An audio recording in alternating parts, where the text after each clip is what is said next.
I'm here with Ray. Ray's got a 65 Corvette, sorry. Can you tell me a little bit about your Corvette? Yeah, it's a 65 Corvette. It's in Group SB. It's a 327 small block V8, and it's the first year that the vets came out with disc brakes, so that's why I've chosen that car to run, and it's a fun car to drive. And what do you think of VHRR's Festival of Speed? It just keeps getting better and better every year. It's the guys that are organising it and the whole group of people that are involved in it do a great job, and it's the racing is absolutely fantastic as well. So it's about 13 years. So it's finally getting competitive now. So my mechanic and we've spent a lot of time working on it, and now we're starting to really enjoy it. So it's a good thing. And Group S, is it? What's that like to racing? Well, Group S has massive fields every meeting, and I think this weekend there's 38 cars running, or 36 cars running in Group S. The grids are almost always full and sold out, so it's a good category. Excellent. Look, thanks for your time. It's a beautiful car.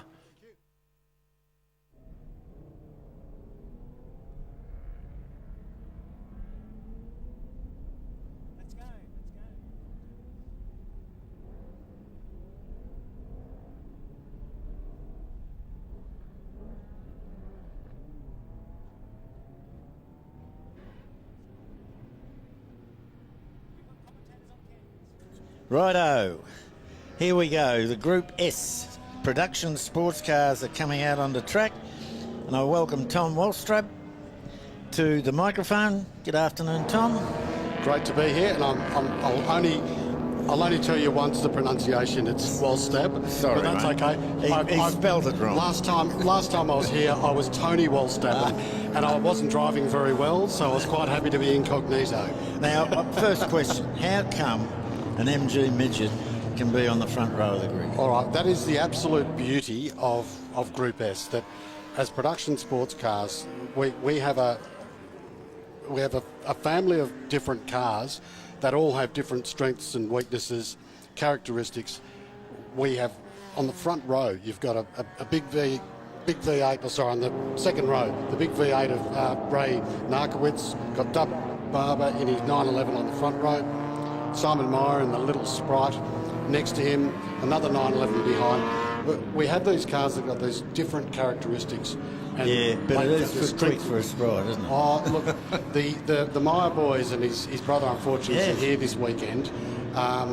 He's coming back from a bad knee, but look, they pedal those cars very good. They're both very good go-karters as juniors, so they're probably the closest thing you'll get to an adult-size go-kart is a little Sprite midget. But it'll be very interesting seeing turn one here, because the 911s are very quick off the line. Yep.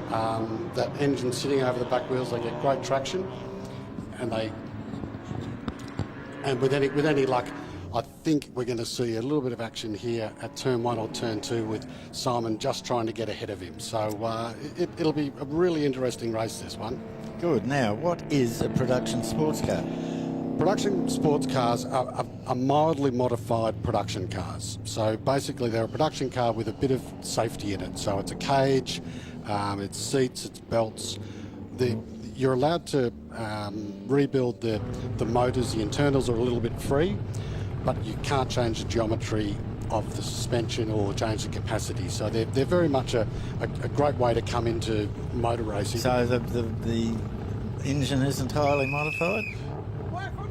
Engine is not, you can't change the capacity. You're allowed to change cams, but you've got to keep the same induction that you had. So everything's very mildly modified, which again stops it being a bit of an arms race. So it's quite affordable racing, and I know that's an oxymoron, but as far as some sort of affordability, Group S is the place. All right, well, let's see. We're waiting for the start, and as you say, Porsche's being rear-engined, squat down and get off very, very quickly at the start. So what can Simon Meyer do about that? Well, and Alex Webster, our former president, sitting back there on the third row, is generally a very quick starter. So I'll be watching for a quick move from him as well. Keep your eye on the white Porsche. And of course, as you say, there's a V8 Corvette in amongst that lot. Yep. And he'll get to stretch his legs down the straight here, which will really, if he's on, right on the back on that first lap, is a good chance to even get the lead. All right, revs have been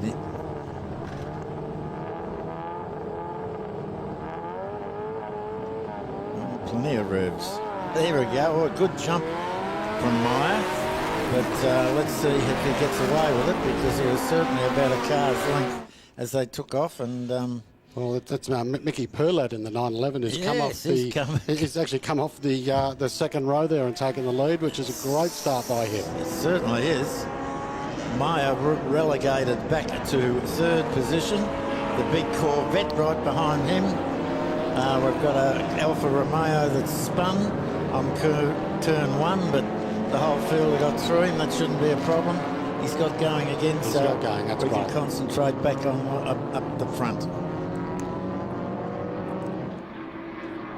Through the dog's legs, or as some call it, the cleavage, onto the, which was the main straight, but isn't anymore. Now this is where I'd expect to see Simon try and carry a lot of speed through this section. Yes. And be right up on top of the 911s as they come onto the straight. But he'll probably have the frustration of just being a bit down on horsepower here, and they'll just start to stretch away from him again. Plenty of Alphas in amongst there, and of course we've got a race for Alphas only later on this afternoon tomorrow, and some of them have cross-entered into this race. There's another spin, and that's a Corvette. That's Ray Narkiewicz's Corvette. Oh, Joe Collegia, sorry, it is Joe, looking into the sunlight there. So that's a big that's a big 427 in that. So it's the big block. Hopefully, he can get that going again. So one down. Right, he's got it going again, which is great. Now, one of the things, while it's exciting at the front of the field, the real battles usually in Group S are in the midfield, because we're, I guess there's a mixture of different Group SA, SB and SC. You'll find there's little races within the race happening here. And the midfield here will be battling out for their own honours, which is always really exciting. Yes, as I said before, all historic racing is really in age of the cars, and SA are the very early models, and we've only got one of them, a 54 TR2. Then SB go up to 1970, and SC up to 1980. So yes, there are battles within each other, and even within those categories, we've even got the subcategories of capacity. So there's a lot of different little battles happening in there, which are one of the nuances of the category there. Well, Perlat, is that how you pronounce that? Mickey Perlat. Perlat. Yeah. He's leading only by 0.2 of a second as they went over the start-finish line. I can see Dougie Barber right on his back too. Meyer back in third, and he's a good second behind the Barber. So keep an eye on them, but there's two...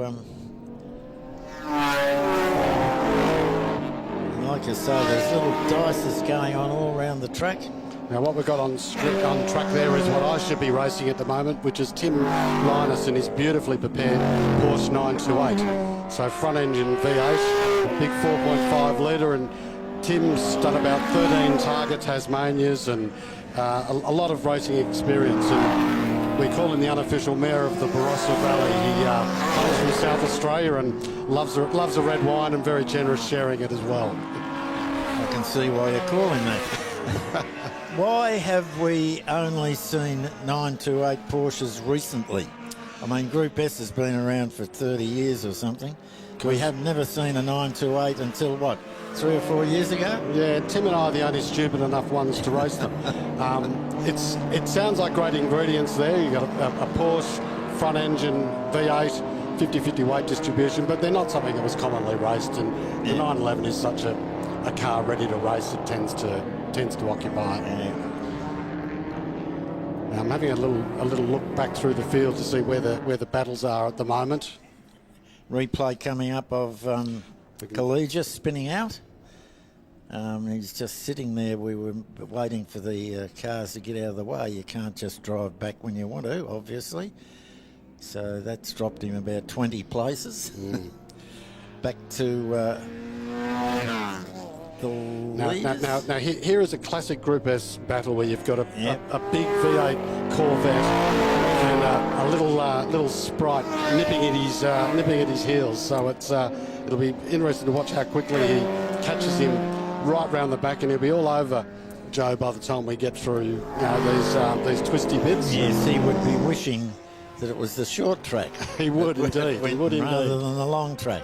However, he's here, and like I say, he's cut that lead down a little. We've got a little bit of a battle of the Porsches there, which is Andrew Whiteside and his beautiful gold 911 there, followed by Alex Webster in his 2.7. So you've got a 3-litre Carrera there versus a 2.7. So they're very evenly matched and looking so out on the track as well. So there we are. Maya has cut that lead down to about half. And he's right. He's cut the lead down to nothing nearly. Yeah, and if I know Simon, he'll be diving up the inside here. Trying to. It's amazing how wide that Corvette can be. Oh, yes. Yeah.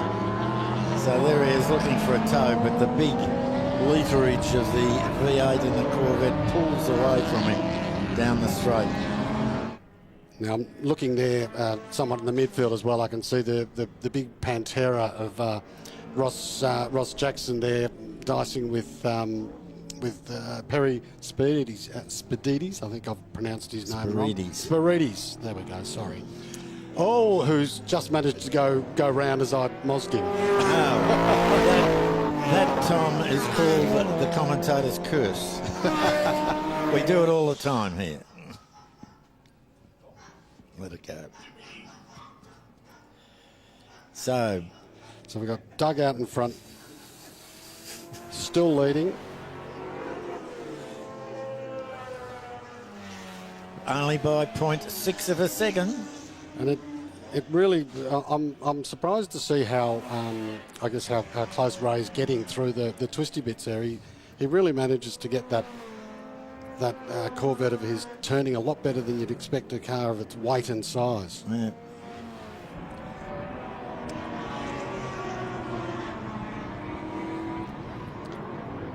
So there's our two cars, like I say, 0.6 of a second between them as they came across the line, finishing lap 5 with 5 laps to go. And Maya has made up a lot of but again, we hit the straight and away the Corvette goes. I think that's going to be a bit of a recurring nightmare for Simon there. Yep. He's going to be right over them to this part of the track, and then they'll stretch their legs on him. You see the car up on sitting basically on its back wheel there. It's a very stiff little car, that thing. Yep, and he just hopes that Narkiewicz can make a mistake somewhere and he'll pounce. Yep, he'll be pushing him, trying to get him to perhaps overcook those tyres a bit. Maybe lean on the brakes a bit too heavily. So there's 1, 2, 3. 6 laps down, 4 to go. No change in the lead. 0.6 of a second between first and second, and I'll just wait till the timing goes back to tell you, or you can read yourself, what the difference between second and third is. It's not much. They're all running very closely. It has spread out a little bit the field, which the long track tends to do. I think a lot of people love the short track here for the fact that you don't get a chance to get away from anyone and keeps the racing. But I like both versions of Winton racetrack, and I think the long one really opens it up for the bigger cars as well.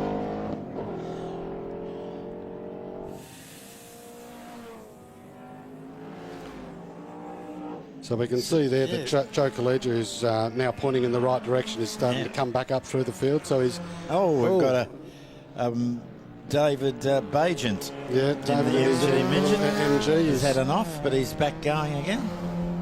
Would have dropped him a few places. And there's an interesting dice. It A is. Sprite, a Di Tommaso and a Porsche. Yep, so that looks to be. I think it was.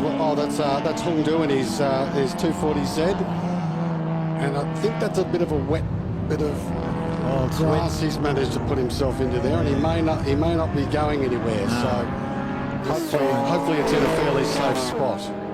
Just try and work out where he is. Oh yeah, right up the top there. Well, so here you can see here Ross Jackson with the Pantera. So it's the big 351 Ford in the back of that car against the flat six of Mickey Perlad. and in comes Ewan Giles. Ewan's actually new to Group S, so he might still just be trying to get some teething problems out with his car there. Yeah. So we hope he can get that going again for the next race. If my memory serves correctly, Ross used to win races, didn't he, in the Di Tommaso? Yeah, absolutely.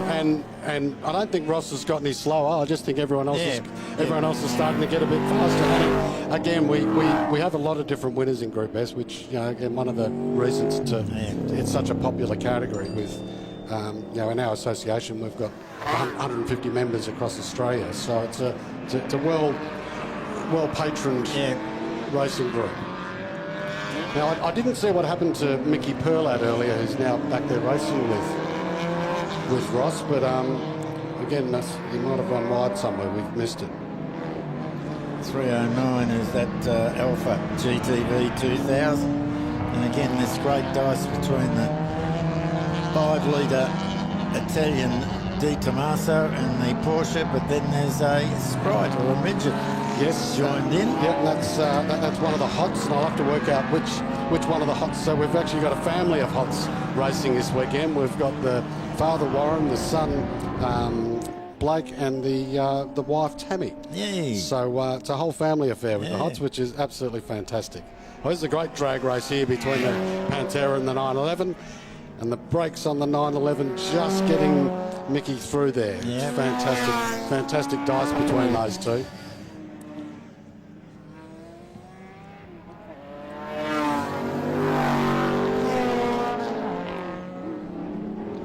Eight down, 2 to go. Jackson pulls back a little, closes the gap, but then so does the Sprite. Yep, I think the Sprite's just going to get Blake hot. It's Blake, so that's a midget. That's the son, and he's going to have a little dive down the inside here, and he's been successful. He's even there managed to get past Mickey Perlad, who might have missed a gear. I think he might have been a bit surprised by the Sprite coming through so quickly. Great dice between Whiteside and Webster and Porsches. Yeah, as I said, the 3-litre Carrera versus the 2.7, so very evenly matched cars. A Lap A Alpha.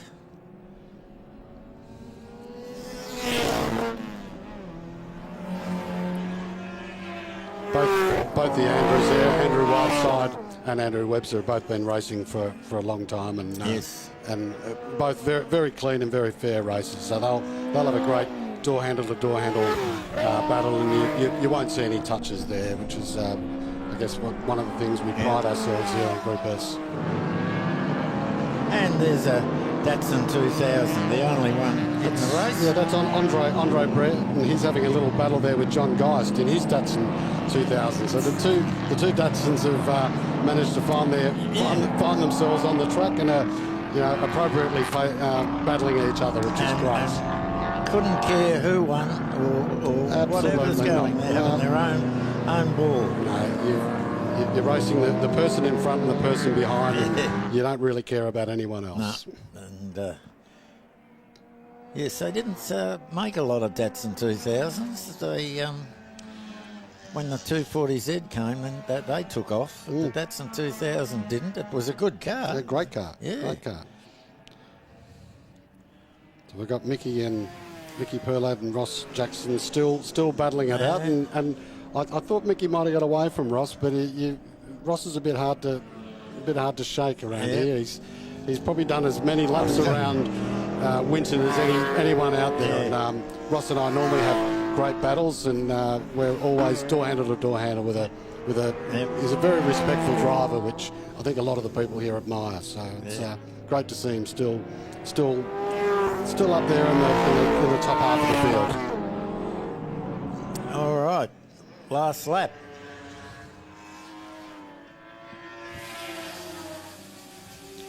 So there's Ray, who's recovered from his, I think he had a bit of an earlier spin. But he's managed to have it staying in the right direction. There we go. Andrew's having Andre's having a bit of a battle here with John, who's managed to get back in front of him. So these two have been swapping positions all race, which has been fantastic. So they're gonna race their way all the way to the line. It looks a bit like Andre's going to have another crack at him. So what a fantastic battle between these two. There's the TR2. And a beautifully presented car, that one. It's painted up in the Le Mans colours. They were a team of TR2s with different coloured nose cones. You'll probably see there's a couple of cars that are being lapped now as they come through. And, it's always the responsibility of the people lapping the slower cars to get round safely. They're all doing a great job of that, so well done to everyone there. And Orchard keeping out of the way. So Doug's still leaving. He hasn't been headed yet since he managed to win back the lead. So he's driven a really consistent race, and I think he's tried to sort of manage that lead as best he can. So he's doing a really good job there. And just lapping the only other triumph in the race, the GD6. So it's a first up win to Doug, who was on pole position. And we've just managed to have Andrew Whiteside just do he might have been pushing a little hard on that last little battle he's having with Alex Webster. Yeah. And so Alex came off second best. Alex has nicked that spot off him. So Alex will be quite happy about that. It'll be a little bit of in garage Porsche rivalry there. There'll be a bit of elbowing in the side of the ribs. Yes, all right. We got Barbara virtually 1 second ahead of Narkiewicz, but then a long way back to Webster in fourth. There's Simon Myers he's right behind them. He was only 1.9 seconds, and then a big gap back to the rest of the field. Yeah, so Alex and then Andrew Whiteside, who had that little spin, but he managed to get it back. Hugh Harrison in his orange Alpha there. That if you get a chance to look in the pits, is one of the nicer presented Alphas you'll see. He's very meticulous in the way he presents his car, and it always looks perfect. So he's had a battle there with Darren Harris in his Alpha, followed in then by both actually the father and son. So the father's managed to get ahead of the son here, so there's a bit of rivalry in the garage as well. Yeah. Mickey Perlat and then Ross Jackson. And it's good to see that an SC car won, but SBs came second and third. Yep. So it just shows you. And there's the final results as we see them. Nearly a minute between first and 10th, which is probably a little unusual. But other than that, another great race from Production Sports Cars. Thank you, Tom. Will we see you tomorrow? You might not have fixed your car by then. I'll be hoping, but I don't think it's going to be fixed. So right. pleasure to be up here with you guys. Cheers. Thanks. Bye.